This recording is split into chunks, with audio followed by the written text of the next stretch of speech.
mi gente!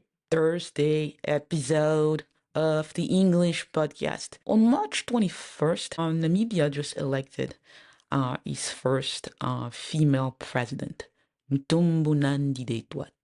And Niente, I thought that it would be um, a good way for me to talk to you about one of my favorite subjects, which has to do with this question. Is there anybody as easy, as comfortable to patronize as an African black woman? African women in general, black women in general, are very, very easy to patronize. My assertion is the following. There is nobody in the world that anybody can patronize as easily as an African black woman. Nobody. You can tell me if I'm wrong, but nobody. So I was watching the swearing in of Nandi-Ndaitwah, and I thought that, yeah, this is amazing. This is the second African country who has a woman head of state. And those are small countries. As you might remember, Liberia had a female head of state who was, as Nutombo Nandi-Ndaitwah, a woman of a certain age and who had to beat George Weah to get in, and she did her 2 terms and then she left. By all indication, she was a decent president, especially when you compare her to the other Liberian presidents. So Nutombo Nandi-Ndaitwah, it was born in 1952. We can't say anything bad about her background. Namibia, as most people know, is a small country doing great things. It is doing the most with what it has. I haven't been to Namibia yet. About 10 years ago, a colleague of mine said, if you ever decide to practice law in Africa, go to Namibia. There is still a chance that I will follow his advice. So, Miente, when I say that there is nobody that is as easy to patronize as an African black woman, I'm not saying it to point the finger to Westerners. I'm doing it to point the fingers to other Africans, to other black people. My experience, Miente, especially with the Fotso affairs that I keep talking to you about, shows to me that no matter how educated you are, no matter how successful you are, no matter how many books you've written, most African black men will also talk to you about your appearance, your sex life, your family life, or whatever, any other thing than your skills. And they will always assume that you're not competent, that you can't be their equal, no matter how uneducated they are. I've had this experience in my own family where I'm the only lawyer. I went to college and to law school in America. There was this case that my brother was dealing with. So I hear this discussion that he's having with the woman who gave birth to me. She was with me in New York and he was in Cameroon. And I'm listening to them talking about this case, and it sounds very, very serious. And at the end of the phone call, I basically say, listen, this is the way you should do things. The law says this and the law says that. Do you know what the woman who gave birth to me does? She calls back her son and says, what do you think? Her son only has a high school diploma. And still, she felt that he would know better about the law than I. Graduated from law school in 2002. My dad dies only in 2020.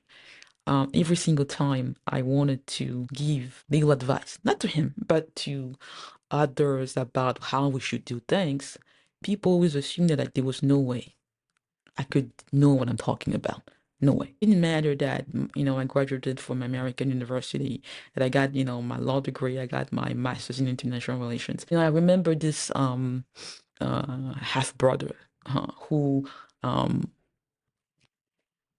not even sure. I think if he has his high school diploma, it was bought for him, and he comes to me and says, you should be more humble. You should be more humble. Yeah, patronizing. That, African male, that other African black woman, African women play a significant role in the fact that it is normal to patronize an African black woman or an African woman, period, or any woman, but I think especially an African woman. It's very, very easy. You know what?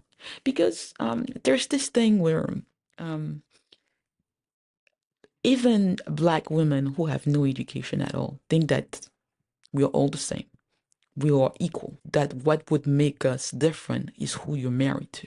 If you are the wife of somebody who has a name or a wealthy guy, it's your husband's name that makes you.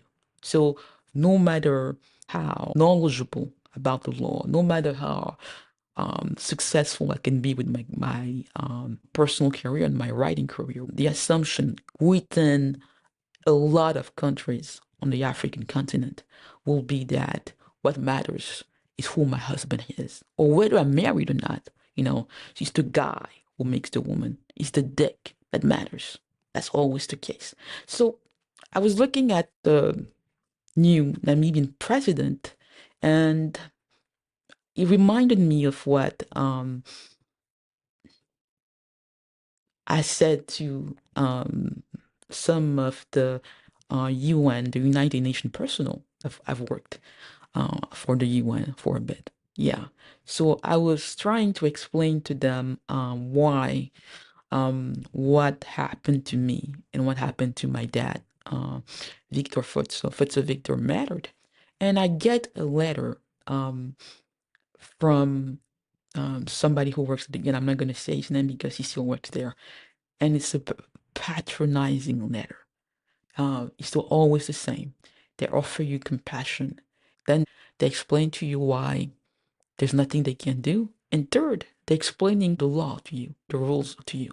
Because as a lawyer, there's no way you can understand it better than better than they can. You don't really get it because this is the world of UN. We can't do this thing. In the United States, this is the way it works. Blah blah blah blah blah. Patronizing.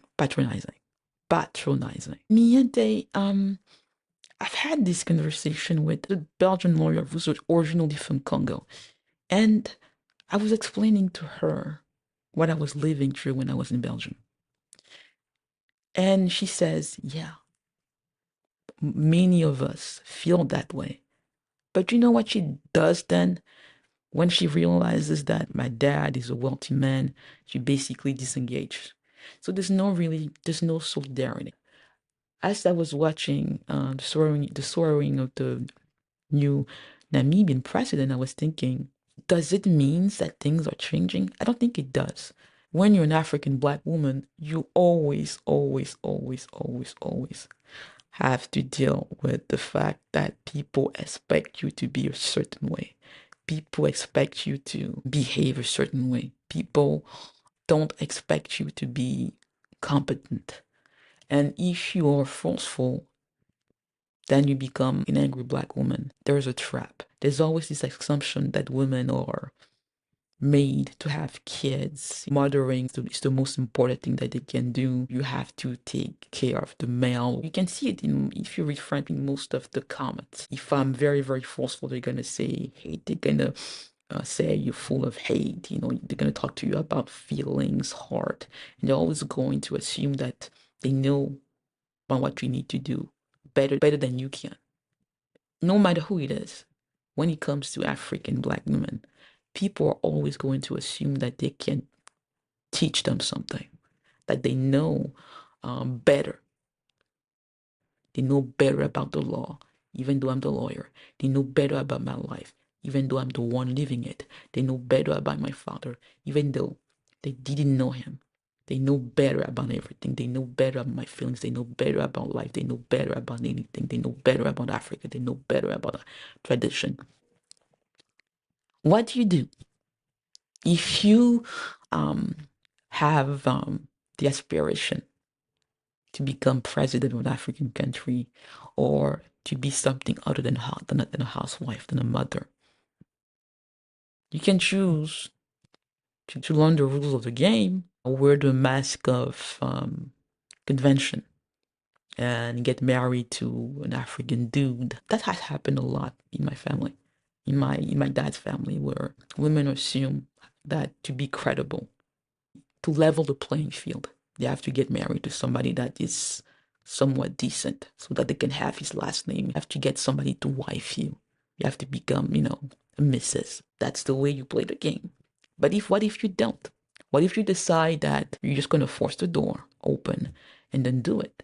Then, Miante, be ready to encounter a lot of opposition, a lot of patronizing. Be ready to be invisible, to be inaudible, because people are always going to assume that there's something else there that you don't even know what you're talking about, that they know better. In Cameroon, in Belgium, in America, in Switzerland, in all of those countries where I've written letters, not only to lawyers, but to others, to talk about my situation, to talk about disability.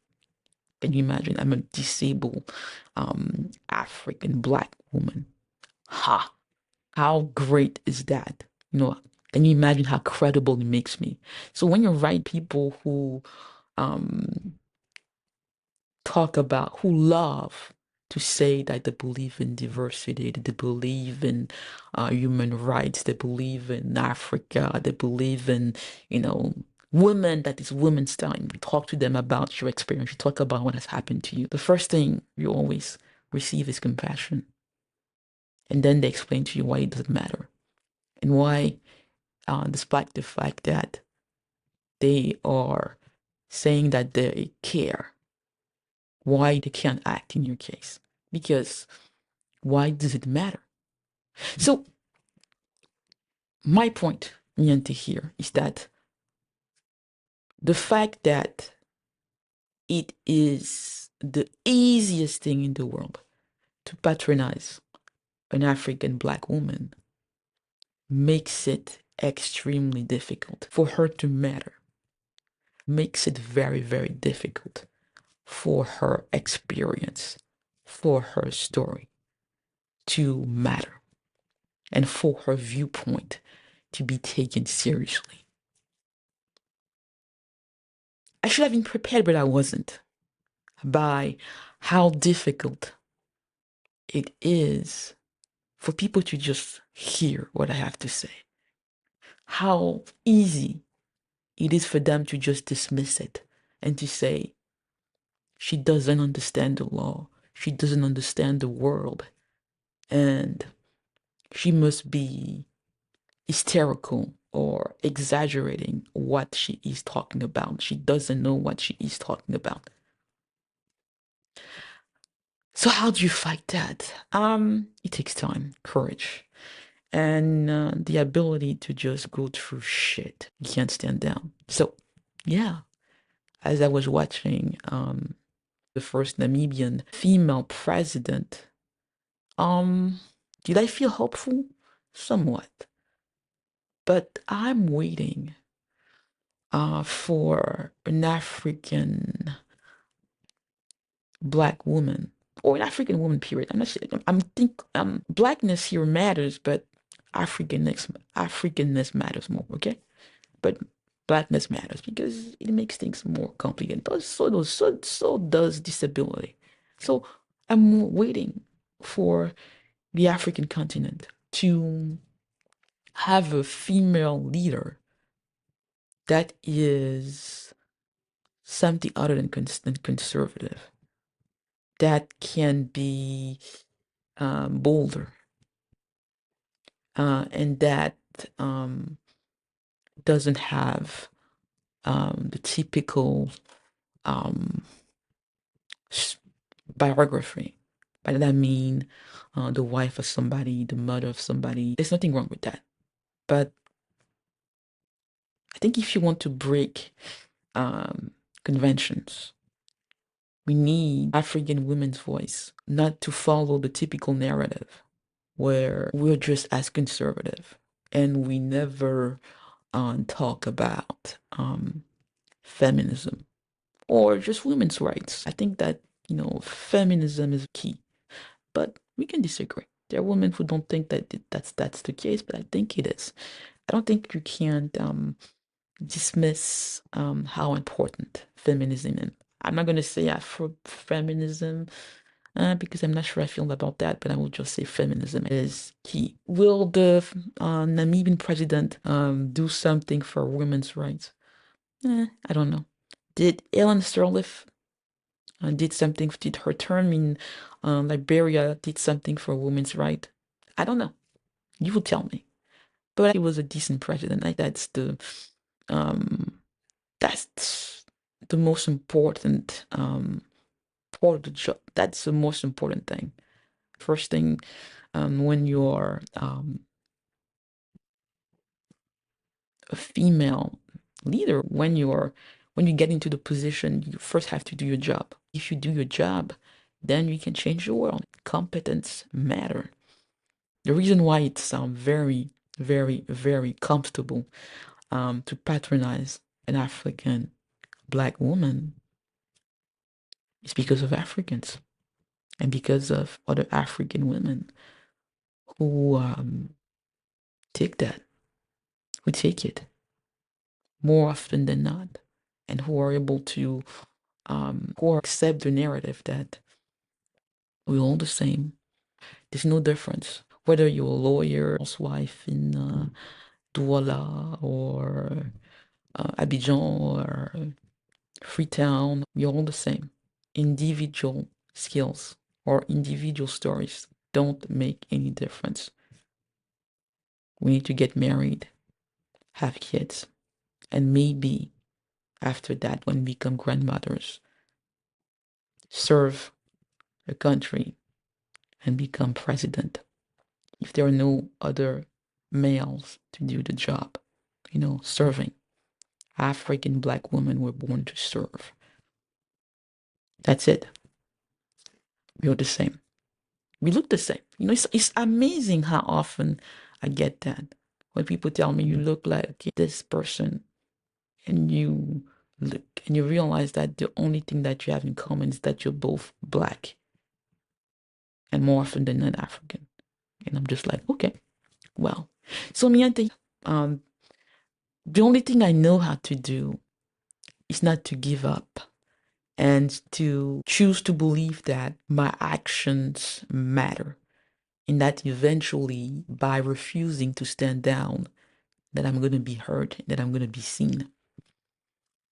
It is one of the reasons for this podcast to make what has happened to my dad and to me as a disabled African black woman matter. What you can do is to keep on watching and to be as curious and as loud as possible about the question that you have and your outrage, if you have any. Yeah.